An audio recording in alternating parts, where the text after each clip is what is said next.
نحمده ونستعينه ونستغفره ونعوذ بالله من شرور أنفسنا ومن سيئات أعمالنا من يهده الله فلا مضل له ومن يضلل فلا هادي له وأشهد أن لا إله إلا الله وحده لا شريك له وأشهد أن محمدا عبده ورسوله اللهم صل على محمد وعلى آل محمد كما صليت على إبراهيم وعلى آل إبراهيم إنك حميد مجيد اللهم بارك على محمد وعلى آل محمد كما باركت على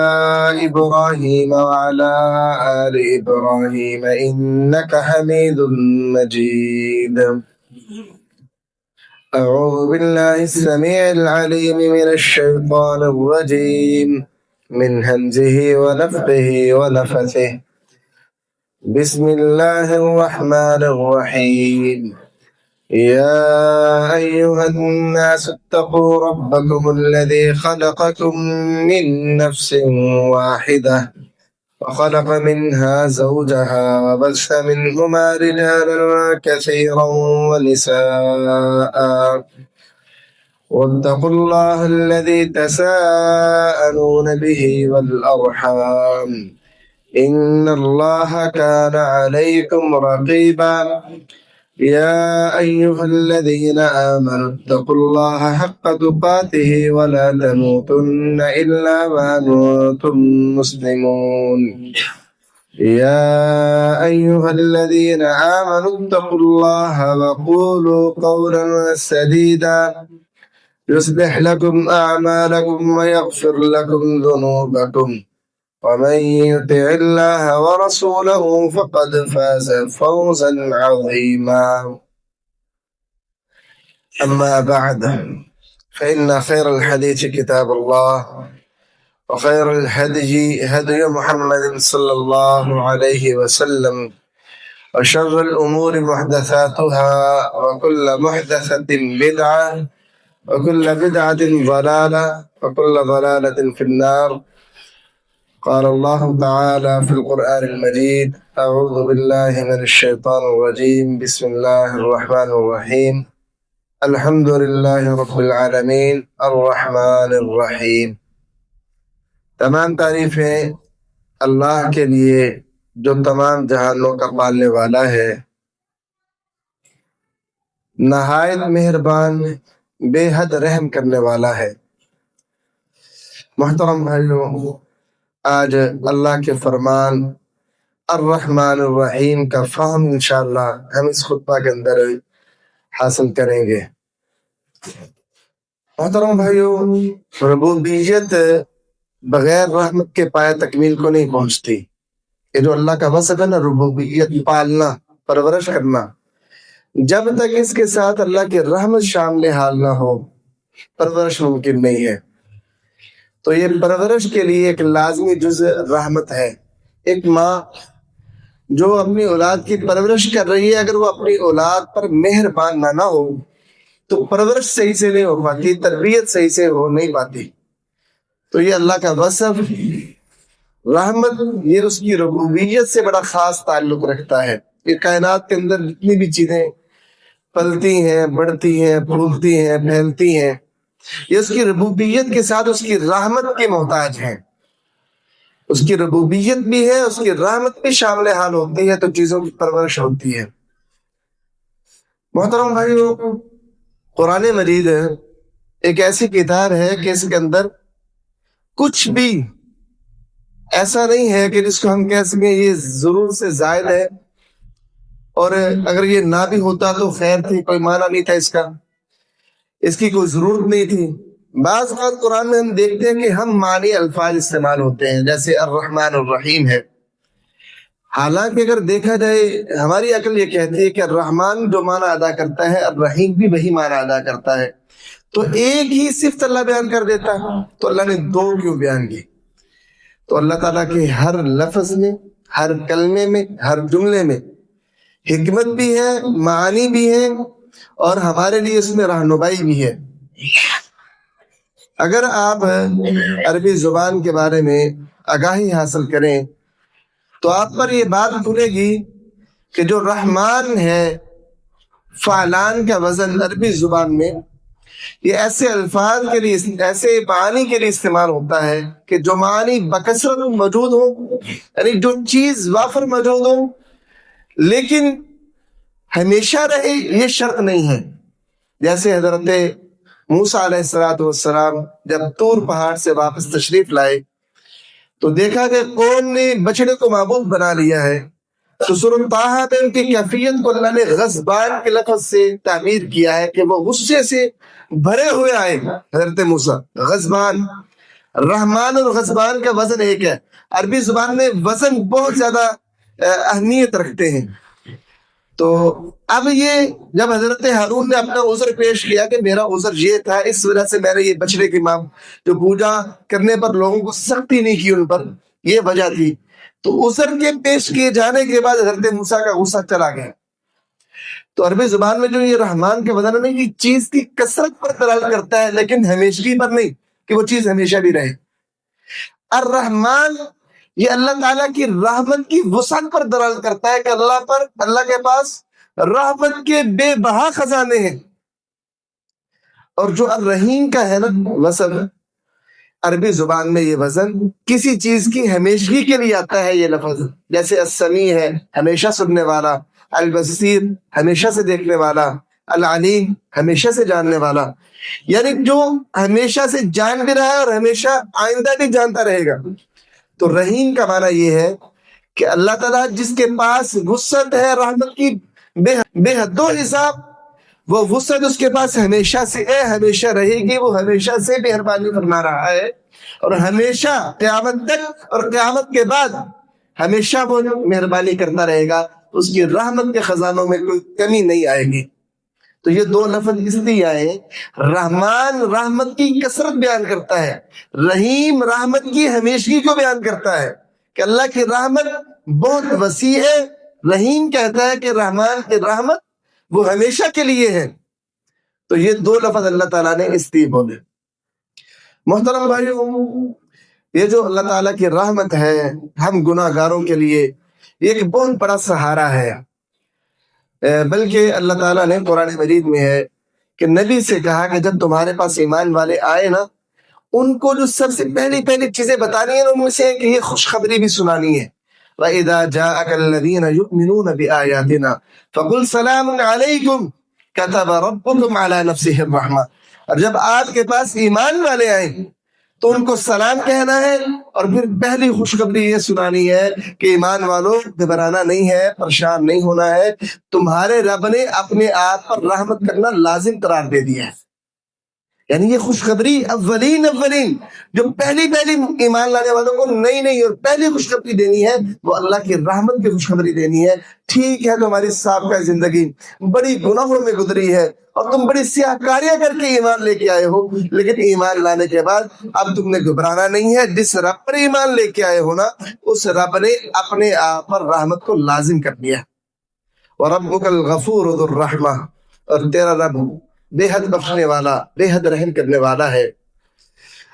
رَبُّكُمْ ذُو رَحْمَةٍ وَاسِعَةٍ، آپ کا رب بڑی وسیع رحمت والا ہے۔ محترم بھائیو، یہ اللہ تعالیٰ کی جو رحمت یہ کس قدر ہے؟ اس قدر ہے کہ اللہ تعالیٰ کا غصہ اس سے یہ رحمت سبقت لے گئی ہے، اس پر غلبہ پا گئی ہے، اس سے سبقت آگے بڑھ گئی ہے۔ حدیث میں ہے حضرت ابو ہریرہ رضی اللہ تعالیٰ عنہ کی، کہتے ہیں کہ جب اللہ تعالیٰ نے مخلوقات کو پیدا کرنے سے پہلے اللہ تعالیٰ نے ایک تحریر لکھی، ان اللہ کتب کتابا قبل ان یخلق الخلق، مخلوقات کو پیدا کرنے سے پہلے اللہ تعالیٰ نے ایک کتاب لکھی، ایک تحریر لکھی، اور وہ تحریر کیا تھی؟ ان رحمتی سبقت غضبی، بے شک میری رحمت میرے غصے سے سبقت لے گئی ہے۔ فہو مکتوب عنده فوق العرش، اور یہ تحریر کہاں پڑی ہوئی ہے؟ یہ تحریر اللہ کے عرش کے اوپر لکھی ہوئی پڑی ہوئی ہے کہ اللہ کی رحمت اللہ کے غصے سے آگے بڑھ گئی ہے۔ تو یہ الرحمن الرحیم اللہ کا تعارف ہے۔ یہ تعارف کیا ہے کہ جس ذات پر ایمان لے کے آئے ہو نا، اس کا غصہ اس کی رحمت سے کم تر ہے۔ اگر تم اس پر ایمان لے کے آتے ہو تو اس کی رحمت سے ہمیشہ پر امید رہنا ہے۔ ٹھیک ہے، اس کے غضب کا خوف دل میں لازمی رکھیں، لیکن کوئی ایسا لمحہ نہ آنے پائے کہ تم اپنے گناہوں کو اور اپنے نفس کو برا سمجھتے ہوئے اور گناہوں کی کثرت کو دیکھتے ہوئے اللہ کی رحمت سے مایوس ہو جاؤ۔ کبھی ایسا لمحہ نہ آنے پائے۔ ایک ہے اللہ کا وصف رحمت، وہ تو اس کا تو حساب نہیں نا، وہ مخلوق نہیں ہے۔ اللہ کے اوصاف مخلوق نہیں ہے۔ جس طرح اللہ مخلوق نہیں ہے نا، اس طرح اللہ کے اوصاف بھی مخلوق نہیں ہے۔ ایک اللہ تعالیٰ نے اپنے وصف کے علاوہ مخلوق پیدا کی ہے، رحمت۔ ایک اللہ تعالیٰ کا وصف رحمت ہے، الرحمن الرحیم میں اللہ کا وصف بیان ہوا ہے، اور ایک اللہ نے مخلوق پیدا کی ہے رحمت۔ جو مخلوق پیدا کی ہے نا، اس رحمت والی مخلوق وہ کس قدر وسیع رحمت رکھتی ہے، اس کا اندازہ اس حدیث سے لگائیے گا کہ نبی کریم صلی اللہ علیہ وسلم نے فرمایا جعل اللہ الرحمت مئۃ جزء، اللہ نے رحمت کے 100 حصے بنائے ہیں۔ اور دوسری روایت میں یہ لفظ اس طرح سے ہے کہ ان اللہ خلق الرحمہ یوم خلقها مئۃ رحمہ، کہ اللہ نے جس دن رحمت کو پیدا کیا نا تو رحمت کو 100 حصوں میں پیدا کیا۔ فَأَمْسَكَ عِنْدَهُ 99 رحمہ، اللہ نے اپنے پاس 99 رحمتوں کو روک لیا۔ وَأَرْسَلَ فِي خَلْقِهِ كُلِّهِمْ رَحْمَةً وَاحِدَةً، اللہ نے تمام مخلوقات کی طرف اس پیدا کی ہوئی رحمت کا صرف ایک حصہ تمام مخلوقات کی طرف بھیجا ہے زمین میں، تمام مخلوقات۔ فرمایا یہ تم جتنے بھی وحشی جانوروں کو اپنے بچوں سے پیار کرتے دیکھتے ہو، بچھوؤں کو اور زہریلے سانپوں کو پیار کرتے دیکھتے ہو، اور تمام مخلوقات کو حتیٰ کہ گھوڑی کو دیکھتے ہو کہ وہ اپنا پاؤں اٹھا لیتی ہے کہ میرے بچے کو کہیں نقصان نہ پہنچ جائے، یہ اس ایک رحمت کی وجہ سے ہے۔ اور اللہ تعالیٰ نے 99 رحمتیں باقی رکھی ہیں اور قیامت والے دن اپنے بندوں پر کرے۔ یہ مخلوق رحمت ہے، وصف نہیں۔ الرحمن الرحیم میں اللہ کا وصف بیان ہوا ہے، اللہ کا وصف بے حد و حساب ہے، اور اس نے جو مخلوق پیدا کی ہے رحمت، وہ بھی بے حد و حساب ہے۔ نبی کریم صلی اللہ علیہ وسلم نے فرمایا کہ لو یعلم الکافر بکل الذی ما عند اللہ من الرحمہ لم ییأس من الجنہ، اگر کافر کو یہ بات معلوم ہو جائے نا کہ اللہ کے پاس کتنی رحمت ہے، کافر بھی جنت سے مایوس نہ ہو۔ اگر کافر کو یہ معلوم ہو جائے نا اللہ کے پاس کس قدر رحمت ہے، کافر بھی جنت سے مایوس نہ ہو۔ اور دوسری روایت میں یہ ہے لو یعلم الکافر ما عند اللہ من الرحمہ ما قنط من الجنت احد، اگر کافر کو پتہ چل جائے اللہ کے پاس رحمت کے کیسے خزانے ہیں تو کوئی انسان اللہ کی جنت سے نا امید نہ ہو۔ ایسی اللہ کی رحمت ہے کہ اگر حقیقت رحمت کی پتہ چل جائے مخلوقات میں سے کسی کو، گناہ گار سے گناہ کر، سیاہ کر، اللہ پر ایمان رکھنے والے کی بات نہیں، کافروں کی بات کی جا رہی ہے کہ وہ بھی اللہ کی جنت سے نا امید نہ ہو۔ ہم تو پھر الحمدللہ کلمہ گو ہیں، اللہ کے ماننے والے ہیں، اللہ کے ساتھ شریک نہ بنانے والے، اللہ ایک کی عبادت کرنے والے ہیں۔ ہمیں تو مایوسی زیب ہی نہیں دیتی، ہمیں تو ہر وقت اللہ تعالیٰ کے رحمت سے امید لگا کر رہنا چاہیے۔ محترم بھائیو، یہ جو اللہ تعالیٰ کی رحمت ہے، آپ اس رحمت کو، اس کی وسعت کو، اس کا اندازہ انسان کے بس میں نہیں کر سکے۔ ایک جھلک دکھانا چاہتا ہوں کہ اللہ کی رحمت کتنی وسیع ہے۔ آپ اس سے اندازہ لگائیے گا کہ ہمارے گناہ کیا حیثیت رکھتے ہیں اللہ کی رحمت کے سامنے۔ نبی کریم صلی اللہ علیہ وسلم نے فرمایا کہ حدیث قدسی ہے کہ اللہ فرماتا ہے یا ابن آدم انک ما دعوتنی ورجوتنی غفرت لک علی ما کان فیک ولا ابالی، آدم کے بیٹے تو اگر مجھ سے دعا کرتا رہے اور اپنی امیدیں مجھ سے وابستہ کرتا رہے، میں تجھے معاف کرتا رہوں گا۔ تو جس حال پر بھی ہے، تیری حالت کیا ہے، تو گناہوں میں لتڑا ہوا ہے، لت پت ہے، گناہوں کے دلدل میں دھنسا ہوا ہے، تیری حالت جو بھی ہے تجھے میں معاف کر دوں گا، ولا ابالی، مجھے کسی کی پرواہ بھی نہیں ہوگی۔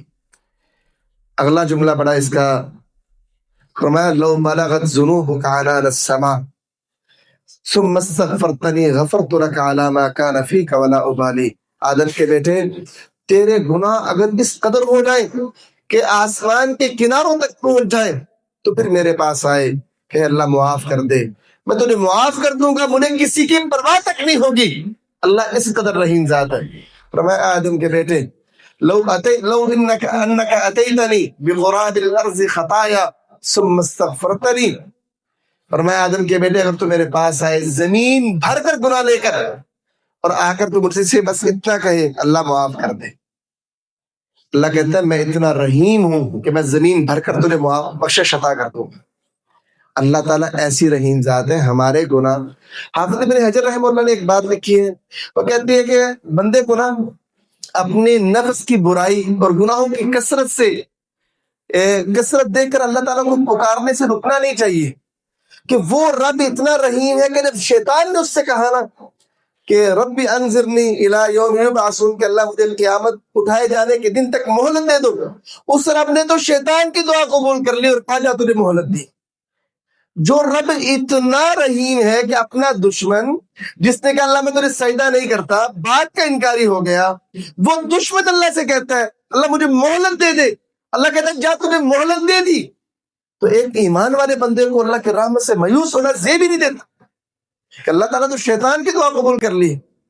اور یہاں پر وہ سنن ترمذی کی حدیث بڑی قابل ذکر ہے اور سلسلہ صحیحہ کے اندر اس کے الفاظ کچھ اور ہیں. فرعون کے بارے میں آپ کیا جانتے ہیں؟ اس نے دعویٰ کیا انا ربکم الاعلی, میں تمہارا سب سے بڑا رب ہوں. پھر اس نے کہا ما علمت لکم من الہ غیری, میں اپنے علاوہ تمہارے لیے کوئی اور معبود نہیں پاتا, میں تمہارا معبود ہوں. اتنے بڑے بڑے دعوے ہیں. اب ہمارا کوئی مخالف ایسے دعوے کرے تو ہم تو اسے چند لمحے نہ زندہ رہنے دیں. اب اللہ کتنا رحیم ہے اس کا اندازہ کیجیے. اللہ نے جناب موسیٰ کو بھیجا, کہا ذرا فرعون کے پاس جاؤ فقولا له قولا لینا لعلہ یتذکر ویخشی. فرعون کے پاس جاؤ, سختی سے بات نہیں کرنی, فرعون سے نرمی والی بات کرنی ہے, شاید کہ وہ نصیحت حاصل کر جائے, شاید وہ ڈر جائے. اب اس کا جرم کیا ہے؟ وہ کہتا ہے انا ربکم الاعلی, بس سب سے بڑا رب ہوں. اب اس کے پاس نصیحت کے لیے بھیج رہے ہیں, عذاب اللہ نہیں بھیج رہا. کیا یہ جملہ اللہ کے عذاب کو دعوت دینے والا نہیں ہے؟ اتنا بڑا جملہ اس نے کہا. اللہ نے موسیٰ سے کہا اے موسیٰ اپنے بھائی ہارون کو لو اور فرعون کے پاس جاؤ, تم دونوں نے اس سے نرمی والی بات کرنی ہے, سختی والی بات نہیں کرنی, نرم لہجے میں بات کرنی. یہ فرعون نے بات نہ مانی, الغرض ساری زندگی ایسی نافرمانی میں گزاری, اللہ کا عذاب آ گیا.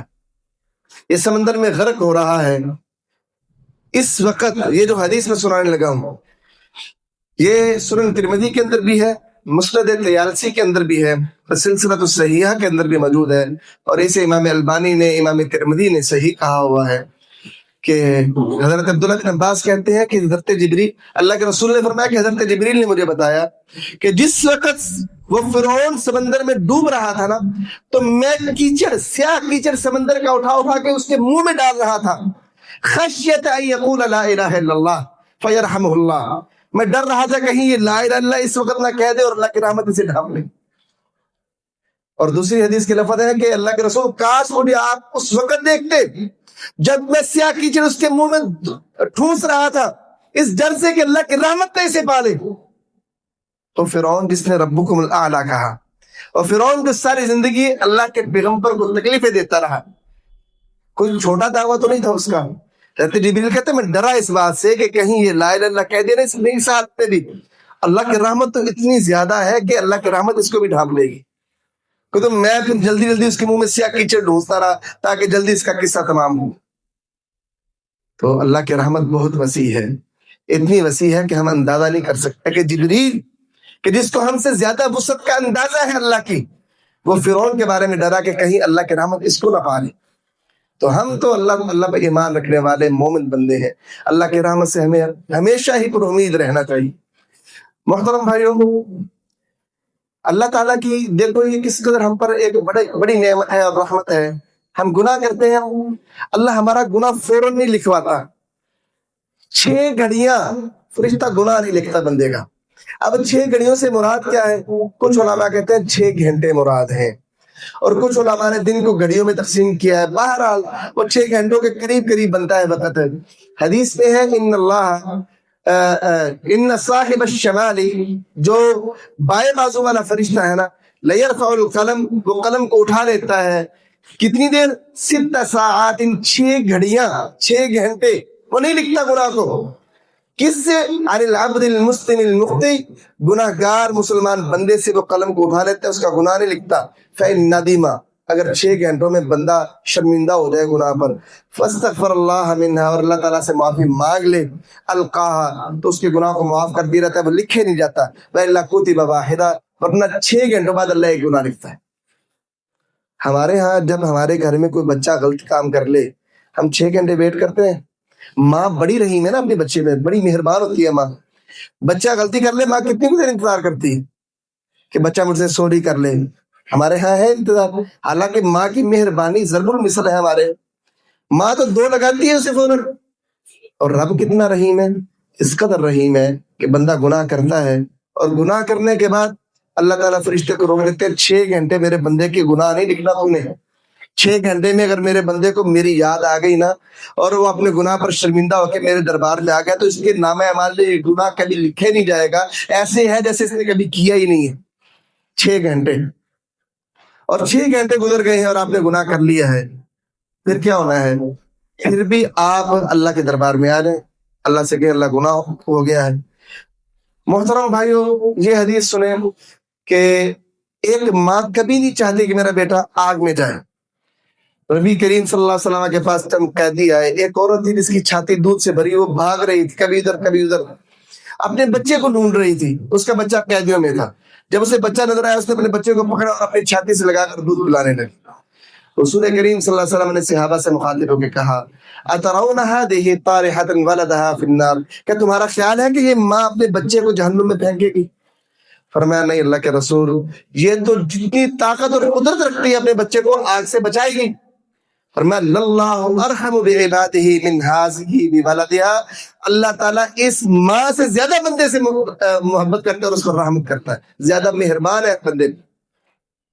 تو بندہ جب گناہ کر لیتا ہے، جتنا بھی گناہ کر لے، بس اللہ کے دربار میں آ جائے، اللہ کی رحمت بندے کو اس طرح سے ڈھانپ لیتی ہے کہ گناہ کا نام و نشان تک باقی نہیں رہتا. قل یا عبادی الذین اسرفوا علی انفسہم لا تقنطوا من رحمت اللہ، میرے بندوں سے کہہ دو جنہوں نے اپنی جانوں پر زیادتی کی ہے، وہ اللہ کے رحمت سے مایوس نہ ہوں. ایک دفعہ آئے تو صحیح، ان اللہ یغفر الذنوب جميعا، بے شک اللہ تو سارے گناہوں کو معاف کرنے والا ہے. یہ آیت کب اتری؟ جب وہ بڑے گناہگار مشرکین آئے جنہوں نے زنا بھی کیے تھے، قتل بھی کیے تھے، سارے برے کام زمانے کے کر رکھے تھے. اللہ کے رسول کے پاس آئے، کہا اللہ کے رسول آپ کی باتیں تو اچھی لگتی ہیں، لیکن ہمارا ماضی یہ ہے، ہم نے قتل بھی کیے ہیں، زنا بھی کیے ہیں، اب اسلام قبول کر بھی لے تو اتنے بڑے بڑے چوٹی کے گناہ کر کے آئے ہیں، تو ہمارا کیا بنے گا؟ تو اللہ نے قرآن کی یہ آیت اتاری، کہا میرے بندوں کو ذرا خبردار کرو نا، وہ شاید میری رحمت کے بارے میں جانتے نہیں ہیں.